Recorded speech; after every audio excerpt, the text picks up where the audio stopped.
PVM in old school RuneScape is simple.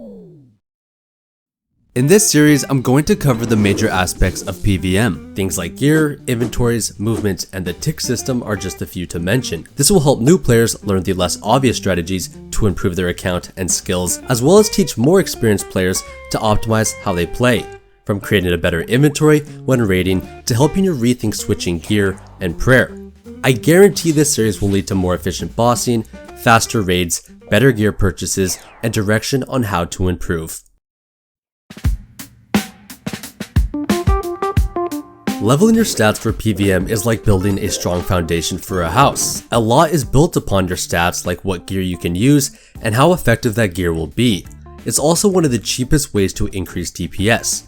Gaining levels will often make more of a difference than upgrading gear. It's a very simple portion of the PVM pie, but it's a significant contributor, so why not take the easy points? How you train should be based on your goals. If you're an Iron Man looking to improve your overall account, Slayer is a great choice. On the opposite end of the spectrum, if you're just a main that wants to raid, I'd advise you to Chin and Barrage in the Monkey Madness caves. It's easy to get trapped into the efficiency scape mindset, but even training stats in NMZ or Sand Crabs, where you get no real loot and your Slayer level doesn't progress, is still very beneficial for your account. Regardless of your goals, there are some general rules to training that should be followed. Strength level will almost always take priority over training attack and defense. PVM is dominated by max hits, which come from gear, prayer, potions, and strength level. If you're killing Cerberus with level 82 attack, the level to use the Fang, and 99 strength, your DPS would be 10.4. If you reverse the levels, 99 attack and 82 strength, your DPS is 8.7. 16% less damage. Defense will take even less priority when training, and someone might say, I'm taking lots of damage, I should probably train defense a bit. The answer is probably still not, because higher strength and attack level means more DPS, and the faster you kill Cerberus, the less time that he is actually hitting you and dealing damage. But of course we still need to be training attack and defense because it unlocks better gear. We want to wear bandos over dragon armor because it gives us better defensive bonuses, but also because it has a strength bonus. With the same thought process, upgrading from a dragon skim to an abyssal whip offers better accuracy, but just as important is the plus 16 strength bonus, which is 3 to 4 max hits, a very large DPS increase. So my suggestion to you is exactly that. I would train until 82 attack, allowing you to wield every item, 80 defense, allowing you to equip every item, and then work on 99 strength before going back. At a bare minimum, keep your strength a bit higher than the other two. Range and magic work a bit differently. Unlike melee where accuracy, attack level, and damage, strength level are trained separately, both of these are combined into one. So gaining a few range levels will increase your accuracy and your damage. Magic works the exact same with an added property. Some people forget that magic level affects magic defense, meaning a higher magic level will help defend against magic attacks. Spending money to train these stats is always worth it. Training these stats outside of Slayer is not inefficient. It will drastically speed up the progression of your account, and PVM will become much more realistic without high-end gear. A good approach is getting low 90s from chinning and barraging. This will give you a huge DPS increase per GP since level 90s and below are exponentially quicker than 90 plus. It also leaves lots of room for experience gains, ideally from the cannon and barrage tasks. Up next, prayer. It's just as important to train, but it's a bit different. Every account should rush to level 77, enabling you to use every prayer. This is really non-negotiable for endgame PVM and extremely useful for high-level PVM. Training past 77 is icing on the cake in most scenarios, but as you get into more difficult content, especially the Inferno, a higher level is definitely helpful. If you really want to get the most out of your prayer level, train to different breaking points that allow you to get an additional prayer point from each sip of potions. Training prayer isn't a top priority, but don't put it on the back burner. A nice segue to gear, but still related to training, is your attack style.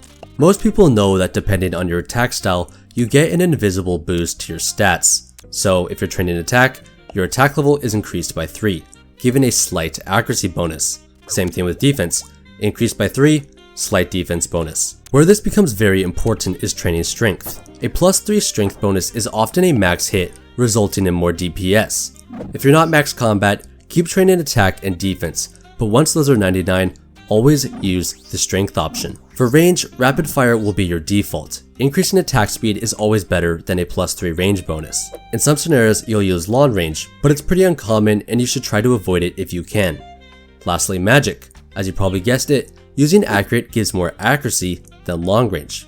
That being said, it's a very small DPS increase, but if you don't need long range, might as well scoop it up. Gear progression is somewhat difficult to advise on because what gear you should buy or work towards depends on what PVM you want to do. I'd recommend getting foundational gear like untradables, prayer scrolls, jewelry, and defense reduction items like the Bando's Godsword and Dragon Warhammer before working on more specialized gear like the Dragon Hunter Lance. I wouldn't recommend buying niche items like the Harmonized Staff or Inquisitor unless you plan on camping content it's meant for. Even then, you should have mostly max gear before this purchase. Doing this makes that specialized gear much more powerful. It's like who's buying the Shadow before the Tormented Bracelet, Occult, and their major Reign of 2 cape. A great tool for deciding what gear to buy is a DPS calc. Choosing items that give max hits is going to be one of the best ways to spend GP. At one point, I was spending a lot of time doing Tob in Bandos, and I contemplated buying a piece of Torva, but decided to hold off after realizing it didn't give me a single max hit on my scythe. A DPS calc should become a frequently used tool if you're trying to optimize gear for PVM. Especially if you're an Iron Man, it can be really fun figuring out your best setup with what gear you have. Also, just a quick tip, you can equip your gear and see the DPS of it using this feature in the gear tab. Rebuilds are a thing of the past. I believe No Monkey has talked about this, but there are so many gear intermediates in 2025 that sacrificing one style to improve another is often not worth it. Building a foundation for each style, such as the Soul Reaper Axe, a Bofa, and a Sanguinacy Staff, then working towards replacing one of those items with a big ticket mega rare will often be better. Torva is not a foundational item. It's better to buy a scythe and use bandos than have Torva and a Soul Reaper Axe. This is true even though the DPS of a mega rare scales. A good example of this is gaining a max hit from Torva can result in multiple max hits from the scythe. This works similarly for the T-Bow and Shadow and their respective gear. Defensive gear has its place in RuneScape, but these places are few and far between. It's kind of unfortunate this gear type is so irrelevant, but the reasons for it make sense. Many PVM encounters have completely avoidable damage. Even instances where damage isn't avoidable, using gear that increases damage is better than gear that prevents damage. So use defenders over shields 98% of the time and probably don't buy Justy. Offensive gear on the other hand is more useful than defensive gear. Gear providing strength bonus is still typically better, but this category at least rivals in some cases, primarily where the enemy's defense is high, like Fasani. One of the reasons I told you to invest in defense reduction gear is because when raiding, you will be lowering the defense of many bosses. When defense is low, accuracy matters much less. Why use the Bellator ring over the Ultor when accuracy isn't an issue?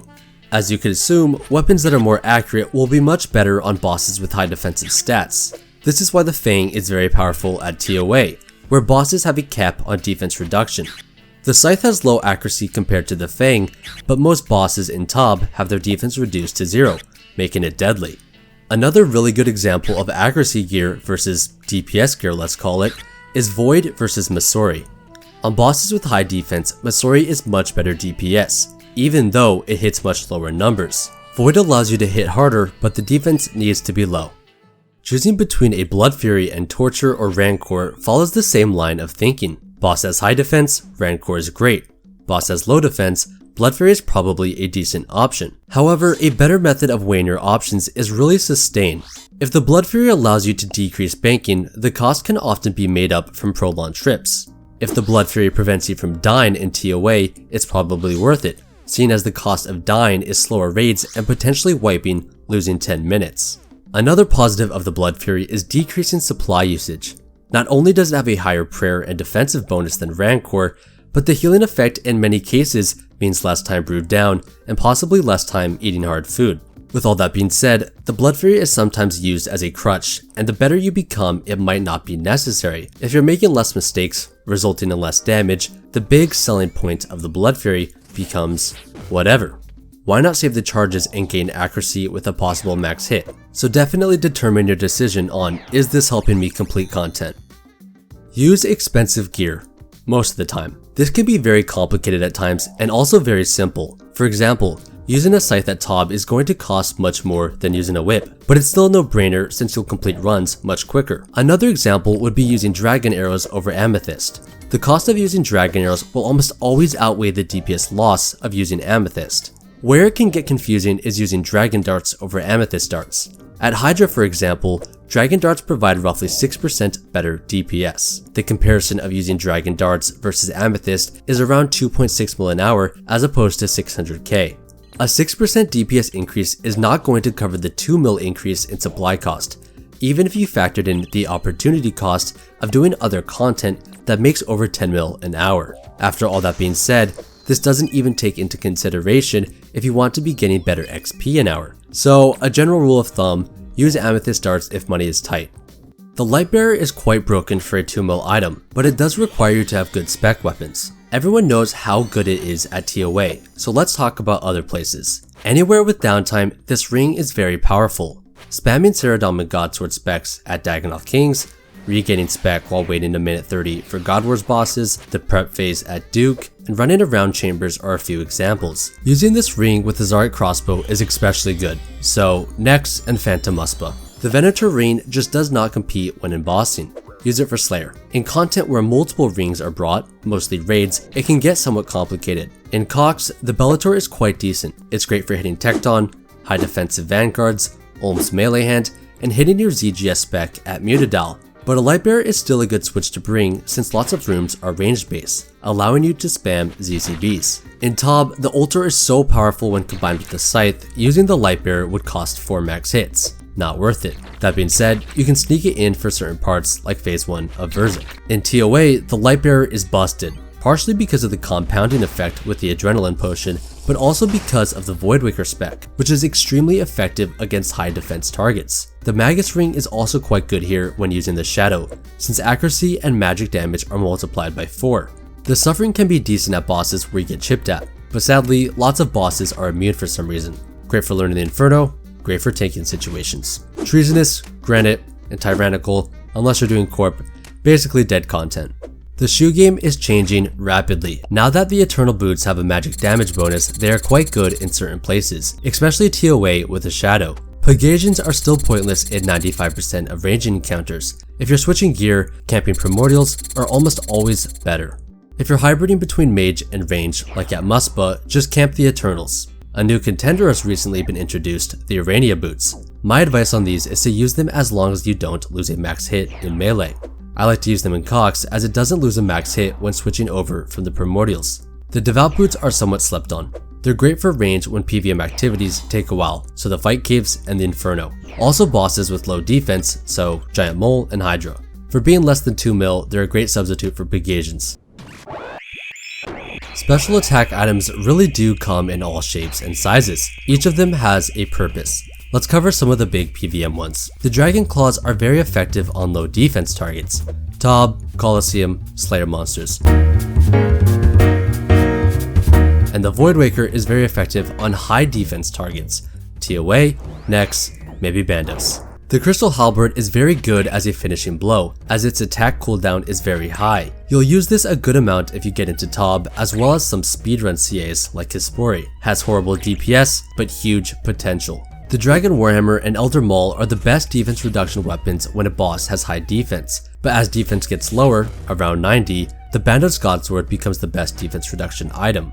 The Rawlos also lowers defense, but it's pretty niche and only really used in one room at Tob and scaled chambers. The ZCB is very powerful against high defense targets and will usually be used with Ruby Bolts. It's used in every raid and bosses like Muspa and Nex. The Saradomin Godsword is great for extended PVM trips, giving prayer and HP back based on damage dealt. It's great for Colosseum and the Inferno, and I really like using it at Demonic Gorillas and Dagannoth Kings. It's pretty sick when paired with Death Charge. The Dragon Battle Axe is actually a great special attack weapon for all the Iron Men out there. It's basically unlimited super strength potions. There's also a few niche weapons like the Din's Bulwark used at Tob, Ancient Mace used by Inferno speedrunners, Bone Dagger for high level TOA, and of course, good all-around specs from the Blowpipe, Burning Claws, and the Fang. And that does it for me, guys. I hope you learned something. The next video will likely cover inventories, eating, and potions, so make sure you like and subscribe if you want to catch the next one.